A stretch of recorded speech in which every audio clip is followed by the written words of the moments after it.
Live from WRAL News Headquarters in Raleigh, your #1 source for local news. WRAL News, coverage you can count on. We're going to see a nice little drop in our humidity over the next couple of days. I'll show you when it will feel most comfortable over the weekend. Crews are still hard at work here in Durham 3 days after a storm came through the triangle. I'm giving you a closer look at the recovery efforts.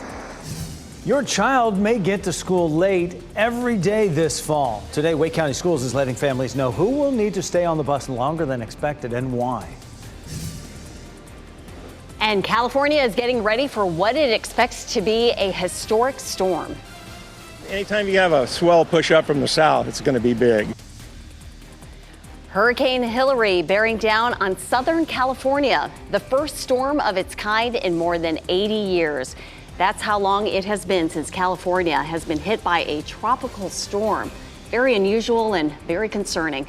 We'll get you up to speed on that. It's now a Cat 4 storm. Good morning, everyone. 6 o'clock. A lot to tell you about on this Friday. I'm Renee Chu. And I'm Jeff Hogan. Yeah, we have you covered from the triangle to the coast and even the left coast here with that storm. But Elizabeth Gardner kicks us off here with a look at Durham there.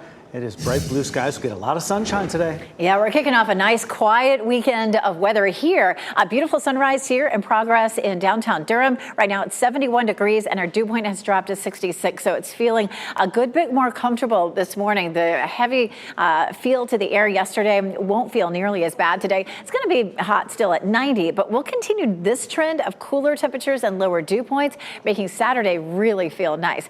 We're going to see clear skies today. So we have the top of the tower lit up in blue for clear, and checking temperatures across our area, mostly in the low 70s, mid 60s right now in Roxborough, but we do climb up to 90 for the high later this afternoon. Most of the day, though, will feel like the 80s, and with a drop in humidity, it should feel pretty comfortable. So if you have plans to eat dinner outside this evening. The tropics are not only heating up in the Pacific, which is unusual, but we have 4 areas that the Hurricane Center is watching in the Atlantic. I'll show you those coming up, Brian. It is just about 6:02 right now. We're in fairly good shape as we take a look at those live sensors around the triangle. There's one crash up on the north side of Raleigh that I'm watching right now. A minor crash at the intersection of Leesville Road at Kingsland Drive. I think there's a good chance this is cleared by this point. I'm not seeing any delay showing up on those sensors. Elsewhere, we're looking good on 440 in both directions, and in Durham, they've made a lot of progress getting electricity restored, but we still have a few intersections that are closed because of tree damage. So in those areas, expect a little bit of a detour. Brian, thanks. Breaking news to tell you about. A Cary police officer was involved in a crash overnight.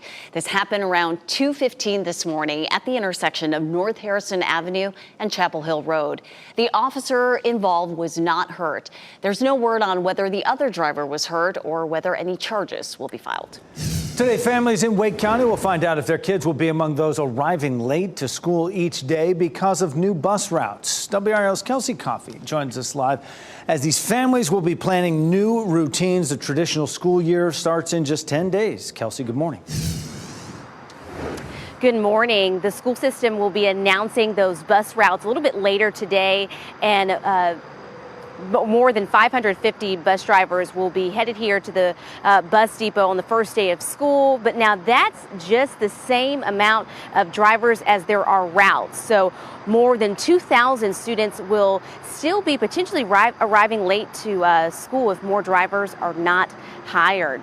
Now, a lot of those same students could also be getting home late as 40 minutes after the final school bell rings. The school system likely needs 20 to 30 new drivers and have no turnover before everyone can arrive on time. We spoke with one parent who was forced to drive his son and carpool other students last year when buses arrived late. He hopes he won't be stuck in the same situation this school year.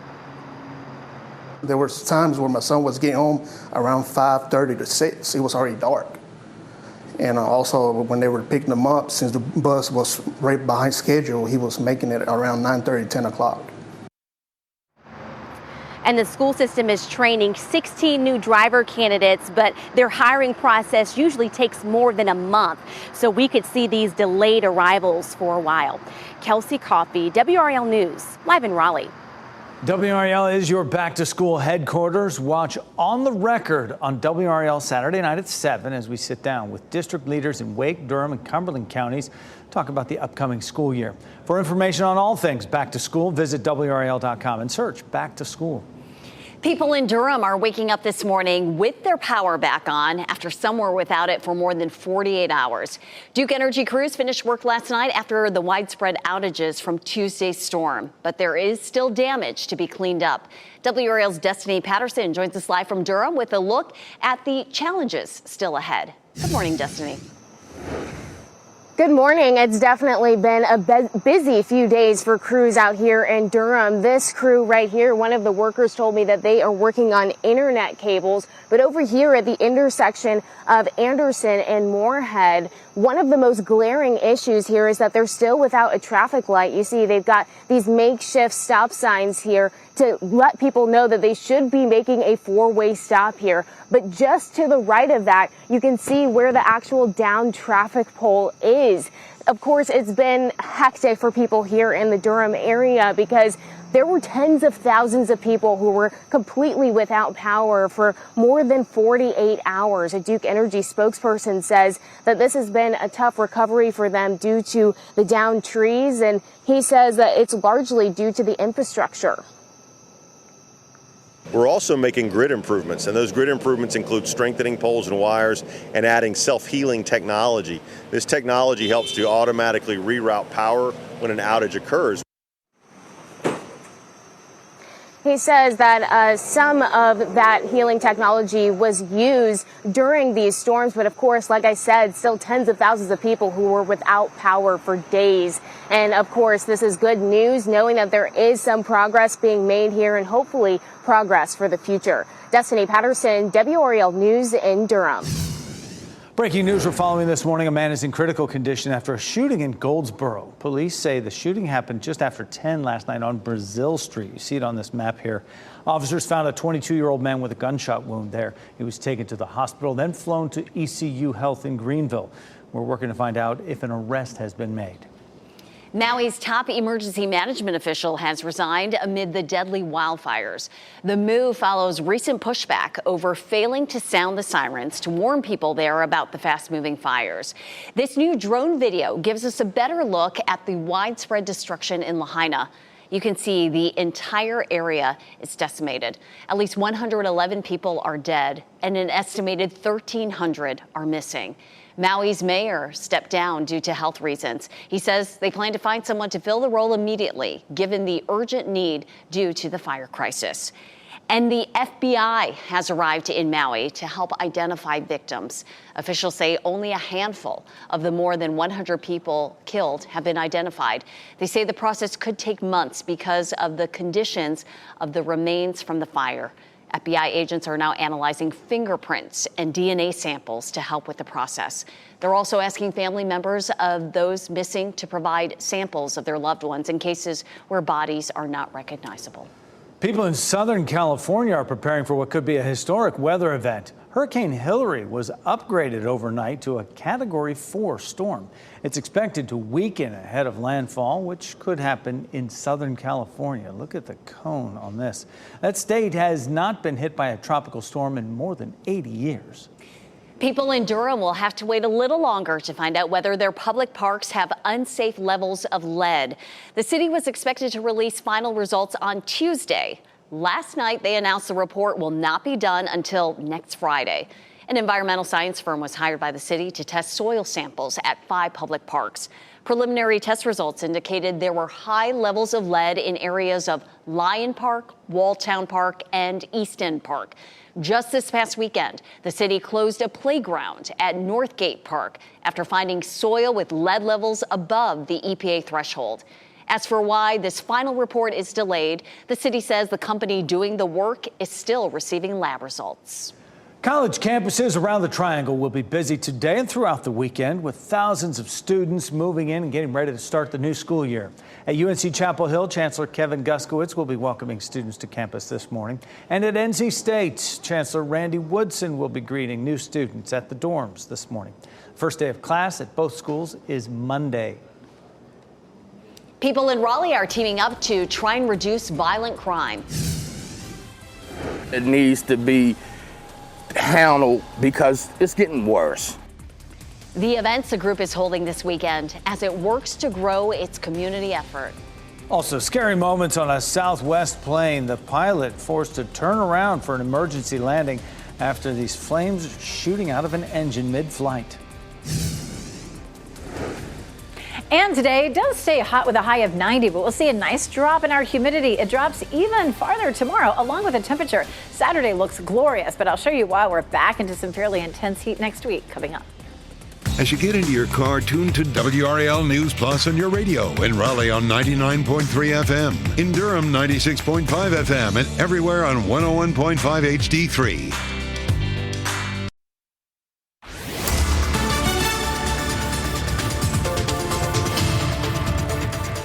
It is 6:12. It's a pretty morning out there. Temperatures are mostly in the low 70s, which feels fairly comfortable. And our skies are clear. The sun's just beginning to come up. You can see it there.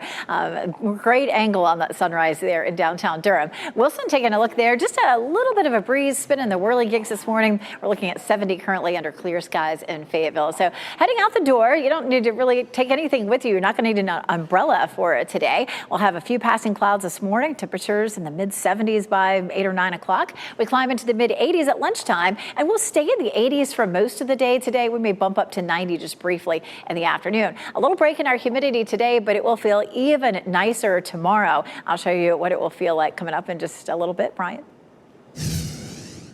6:13 right now, Elizabeth, and we're watching a couple of minor crashes up on the north side of Raleigh. One at Leesville at Kingsland. That's been out there for a little while. And now just getting a report of a minor crash on Gresham Lake Road around Wellborn Street. Not seeing any delays with either of those. And around the rest of the triangle, we're still looking fine on our major routes. 540 there in the north side of Raleigh is looking good. 440 and I-40 also looking good through Wake County. No trouble showing up on I-40 heading through South Durham. I am getting reports of some sort of an incident in the Aberdeen area, and we are seeing some delays showing up on US 1 right around the 15501 split. We're going to get some details about exactly what's going on out there. Renee? Thanks, Brian. An update on a home invasion we told you about yesterday. A man and teenager faced charges after a home invasion in Cumberland County that ended with the neighbor shooting the man in the leg. This happened in the town of Wade on Church Street yesterday morning. Deputies say 25-year-old Ahmad Smith and a juvenile broke into a home. Deputies say a neighbor confronted Smith and shot him in the leg. He is now in the hospital. We're told the teen was later arrested. Both men face multiple charges, including burglary and conspiracy. Investigators say the neighbor, 77-year-old Linwood Hill, is cooperating with investigators. A grassroots group is working to help reduce crime in Raleigh. The founder of Boots on the Ground says the group offers crime prevention programs, intervention, and advocacy. It also gives support services to survivors of gun violence. We have a team of violence interrupters who are canvassing inside of our community, building a relationship with both parents and youth, trying to mitigate the violence in our community. The group has events planned this weekend, including a prayer vigil tonight at Raleigh Millbank Apartments, a news conference tomorrow at the Crime Victims Memorial Garden, and a community day at Roberts Park on Sunday. New video this morning shows scary moments during a Southwest Airlines flight. You can see flames shooting out of an engine mid-flight. Not what you see, not what you want to see when you look out the window. It happened after takeoff on Tuesday in the skies over Houston as the plane was headed to Cancun. Southwest says the plane returned to the airport for inspection of a mechanical issue. It did land safely, and it's now been taken out of service for review.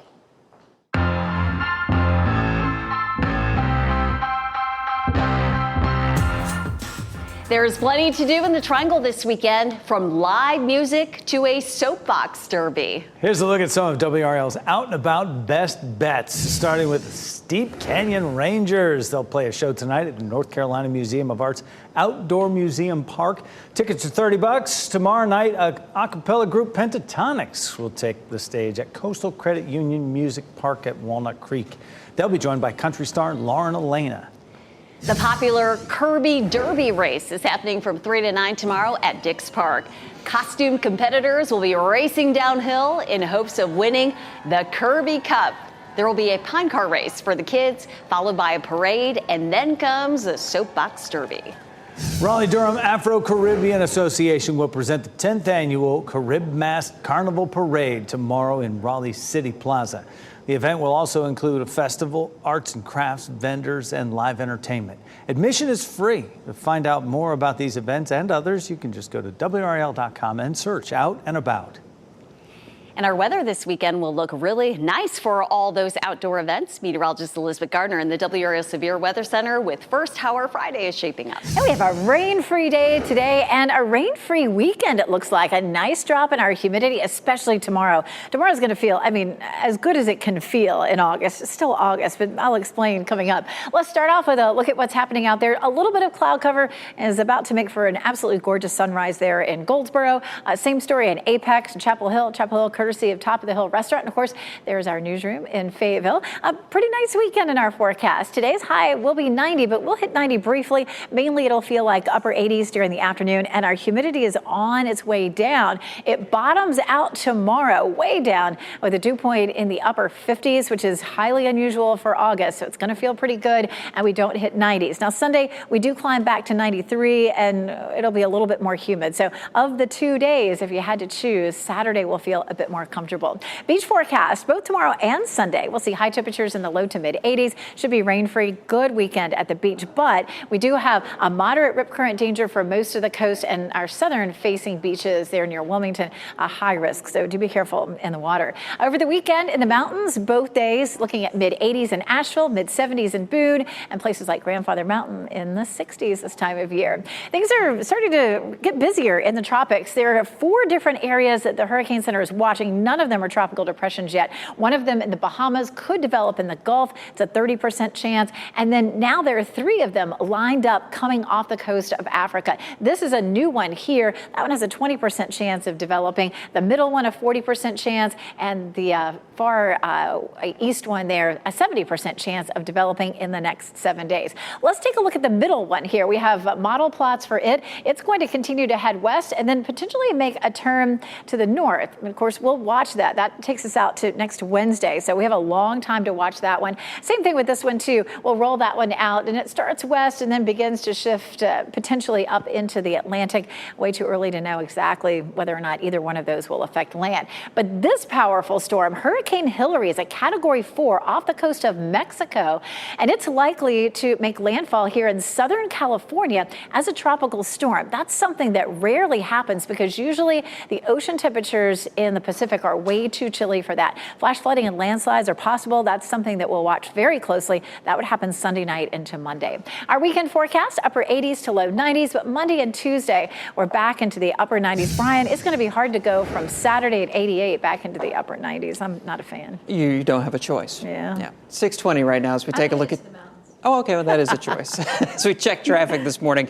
Major routes are looking okay. We do have word just in the past couple of minutes of a road closure in Chapel Hill, on the north side of Chapel Hill. Apparently a fallen tree and some down power lines there have closed Homestead Road between Weaver Dairy Road and Martin Luther King Jr. Boulevard. Not sure when they're going to be able to reopen Homestead Road, so expect a detour there on the north side of Chapel Hill. A couple of minor crashes right now in Raleigh, including one on Gresham Lake Road at Welborn Street, not too far from 540, but we're not seeing any big delays with those. Tracking a little bit of a slowdown on 40 westbound coming in between 42 and the Clayton bypass. And it looks like we have a crash right now on 95 northbound, leaving Dunn, heading up toward Benson. This is right around Hodges Chapel Road. Seeing some building delays there. Consider using 301 as a good alternate route. Thanks, Brian. If you have a Facebook account, you might be eligible to get some cash. There's a deadline that is coming up for the social media giant to pay out millions over privacy issues. Former President Trump's attorneys want his federal trial pushed back years. Why they say he should not face a judge in the special counsel's case until 2026. And here are your winning lottery numbers from the Education Lottery on your screen right now.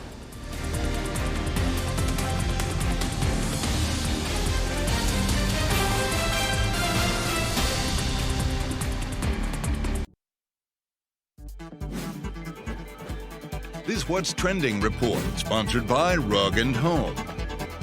You can help the Hawaii relief effort by adding your to your Beanie Baby collection. Remember those? Brian Schrader here now with what's trending. This is an interesting way to get some help for people in Hawaii. Thai Incorporated is selling a limited edition Maui Strong Beanie Baby named Aloha. 100% of the proceeds from the sales, they say, are going to go to the American Red Cross to support its work in Hawaii. Interest, of course, in this big toy from the 1990s is growing again because of the movie The Beanie Bubble. The movie isn't real, but the situation on Maui is. And so good to see the movie's marketing machine channeling its energy toward helping the folks in Hawaii. 100% of the proceeds going to help them. Love the initiative. Yeah. Now, if you were planning to stop at Buc-ee's on your next road trip, I want to talk to you about a job. The website Finance Buzz is looking to pay someone $1,000 to sample 25 snacks from the popular chain. That includes beaver nuggets, hippo tacos, and homemade Oreo fudge. I spent $1,000 the last time I was there. Not hard. It's not hard to do, but they're going to pay me to go eat some of their fudge. I mean, I would start at the beef jerky deli counter right there. That's where I would start taste testing stuff. But I went to the one in Sevierville over in Tennessee. That's the largest in the world. That's my last stop. I'm trying to regionally knock out all these Buc-ee's, you know. And every time Jeff stops at Buc-ee's, he also gets his Christmas shopping done because sure, all of us on the morning team, we got Buc-ee's snacks, thanks to Jeff here. And I tried the beaver nuggets, so I want hippo tacos this time. Hippo tacos next time? Okay. Brian? Vivian still loves her Buc-ee's dog toy. She still plays with that thing. I love it. Everybody wins when I go to Buc-ee's. If you wear blue light glasses to reduce eye strain from looking at your computer screen, they may not be helping as much as you think. A new review of research finds blue light filters may have no short-term advantages when it comes to protecting your eyes or helping you sleep. Researchers say they still aren't sure if the filters have a long-term benefit on the health of your retinas. They say blue light lenses only filter, get this, about 10 to 25% of the light from screens. We have NFL action tonight on WRAL. The Carolina Panthers on the road. It is preseason game number 2. They play the New York Giants. Game kicks off tonight at 7 o'clock. And high school football action returns tonight. 43rd season of Football Friday is back on air with highlights from more than 20 high school football games. You can watch it all right here on WRAL starting at 11:35 tonight. And we have a dry front that comes through to help deliver some nice, pleasant air. It'll feel less humid today and tomorrow. I'll show you why it won't last too long coming up. And COVID-19 cases are on the rise once again. The race health leaders are in to get a new booster shot approved as a new strain spreads quickly.